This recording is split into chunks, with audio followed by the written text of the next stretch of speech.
E o Brasil está na próxima fase da Copa América. Venceu a Venezuela e agora enfrenta o Paraguai nas quartas de final.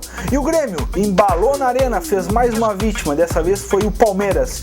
E a LAF encerra hoje a sua participação na primeira fase da Liga Nacional. É agora no Papo de Boleiro.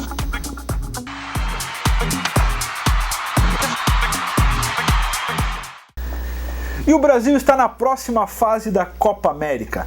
Foi difícil, foi sem Neymar, mas a seleção brasileira superou a Venezuela por 2-1 e se classificou para as quartas de final da competição. Enfrenta o Paraguai no próximo sábado, jogo em Santiago.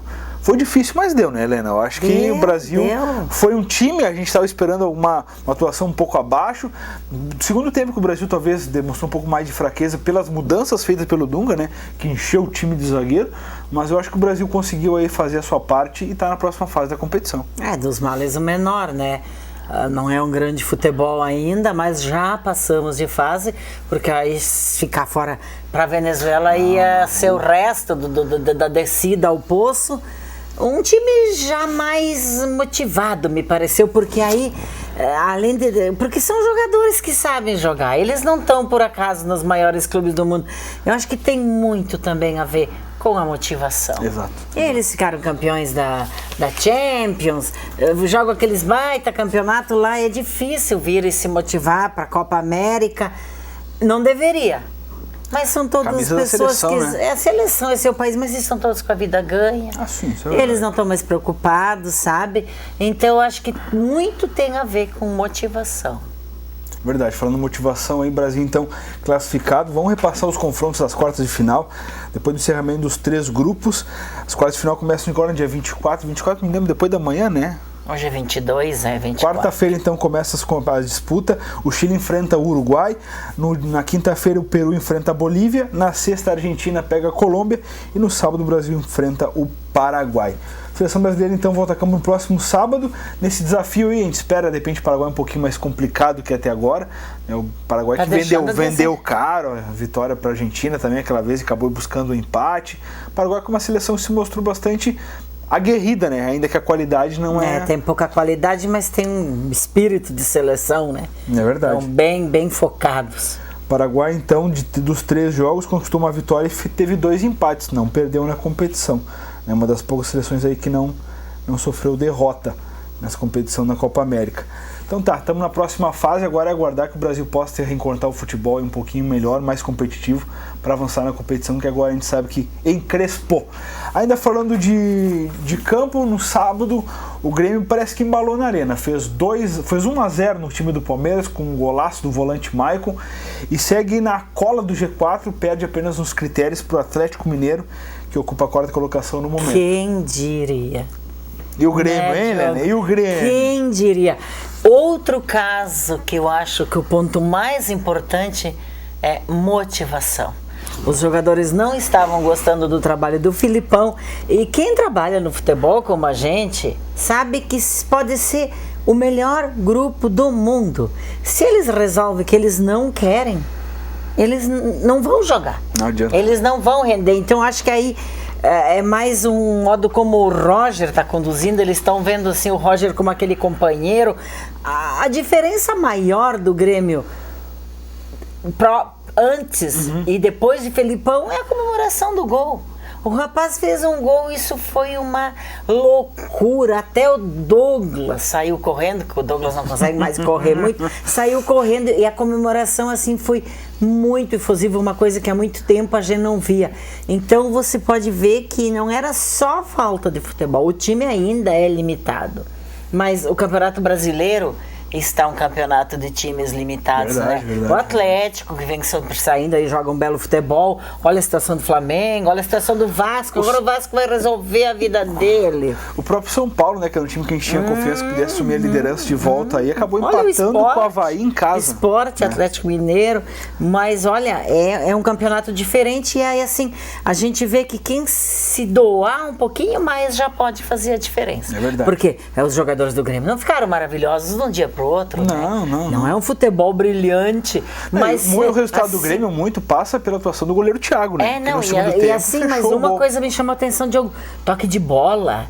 Eles fizeram umas jogadas bonitas. E aquela blitz sabe? inicial da partida se repetiu, como já havia acontecido contra o Palmeiras. O Grêmio partiu, inicia o jogo, o Grêmio parte o ataque. O Thiago, realmente, nosso goleiro fofinho lá, brilhou de novo. Aliás, nós de novo com os goleiros, né? Maravilha. É verdade. Mas vamos ver agora. A gente vai ver se esse embalo aí prossegue ou se é só um momento. Lembrando que a 8ª rodada será completada na próxima quarta-feira. A gente tem o gol do Grêmio aí, vamos dar uma conferida nesse belo gol, toque de calcanhar do Luan e o golaço do Maicon. Confere aí. Entregou no Juliano chamou a tabela no Luan, vai o Luan, deu de calcanhar no Maicon, o Maicon puxou pra perna canhota, tirou, golaço!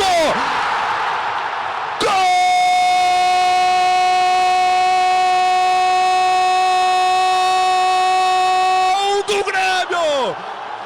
Golaço! Golaço do Grêmio! Maicon!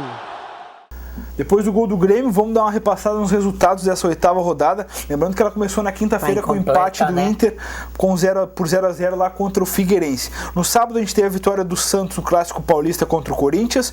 O Sport, assumindo a liderança, ganhou do Vasco por 2-1. O Flamengo perdeu em casa na estreia de Emerson Sheik 2-0 para o Atlético Mineiro. O Grêmio venceu o Palmeiras na noite por 1-0.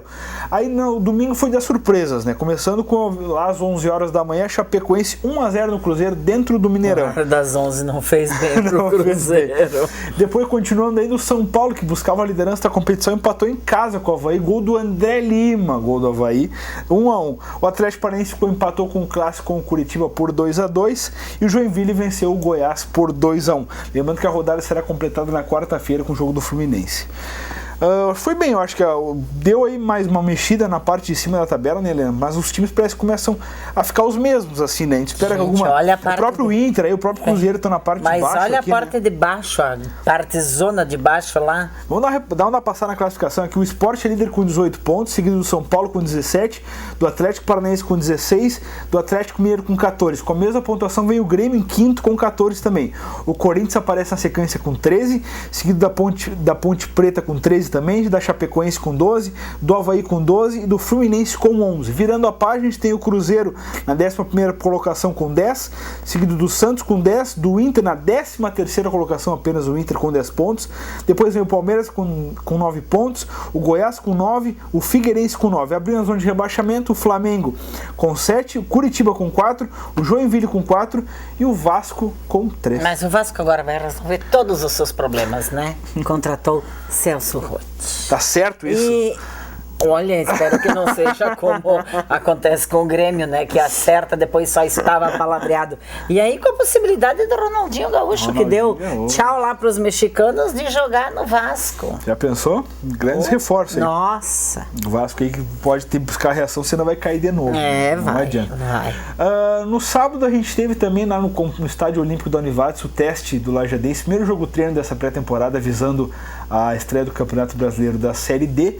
O Juventude veio pra cá, o Juventude do Paulo Baier, trouxe todo mundo, o Diogão, o Wallace. Não tu, né? Não eu, né? Eu sou mais bonito. Né? Veio todo mundo aí, o Juventude, e acabou ganhando do Lajadense, 3-1.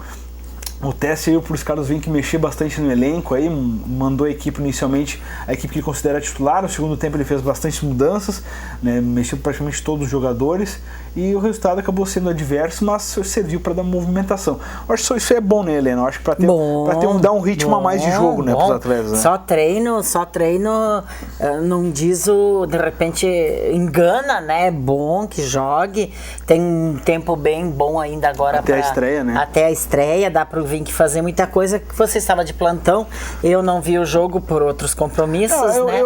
Tu, como a gente sabe, tu tá sempre no dia a dia, acompanhando o dia a dia do Lajadense lá. Pra mim foi bom pra ver esse time aí, algumas novidades, algumas caras novas e ver a questão eu gosto muito do coletivo, assim, de ver a movimentação de time mesmo, né? E eu gostei bastante de alguns nomes ali. O próprio Lenilson é uma peça aí que pode ajudar o Lajadense bastante, jogador de muita movimentação. O próprio Éder, que entrou no segundo tempo também, um jogador que carrega bastante a bola, um jogador liso. Se movimenta muito, né? Como a gente diz, né? Liso na gíria, liso, né? Esse é o típico liso.